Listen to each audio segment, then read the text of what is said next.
ప్రభునందు ప్రియులారా, ప్రభు నామమున మీకు వందనములు.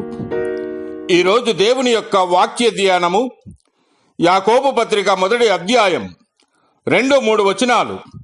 నా సహోదరులారా, మీ విశ్వాసమునకు కలుగు పరీక్ష ఓర్పును పుట్టించునని ఎరిగి మీరు నానా విధములైన శోధనలలో పడునప్పుడు అది మహా ఆనందమని ఎంచుకొనుడి. దేవుడి మాటలు దీవించి ఆశీర్వదించునుగాక. గమనించండి ప్రియులారా, శ్రమలు శోధనలు కలిగినప్పుడు మహా ఆనందమని ఎంచుకున్నాడని సెలవిస్తూ ఉన్నాడు. తిమోతిలకు రాసిన పత్రిక 2వ పత్రిక 3వ అధ్యాయం 12వ వచనములో క్రీస్తు యేసునందు సద్భక్తితో బ్రతక ఉద్దేశించు వారందరూ హింస పొందుదురని వ్రాయబడి ఉన్నది.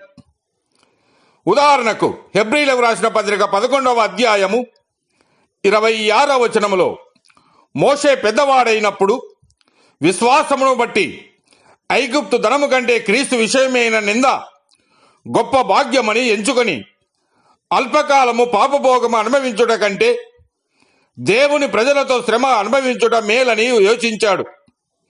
గమనించండి ప్రియులారా, అంతేగాక ప్రభు అంటున్నాడు, లోకములో మీకు శ్రమ కలుగును, అయినను ధైర్యము తెచ్చుకొనడి, నేను లోకమును జయించి ఉన్నానని ప్రభువే సెలవిస్తూ ఉన్నాడు. కనుక ప్రియులారా, విశ్వాసమునకు కలుగు శ్రమలు పరీక్షల వంటివి. ఆ పరీక్షలలో విజయం పొందితేనే సంతోషం. ఎందుకంటే శ్రమల వలన మనకు మెప్పు, మహిమ, ఘనత వచ్చును. కనుక ప్రియులారా, శ్రమలలో కూడా విశ్వాసమందు నిలకడగా ఉండుము. దేవుడు మిమ్మల్ని దీవించి ఆశీర్వదించునుగాక.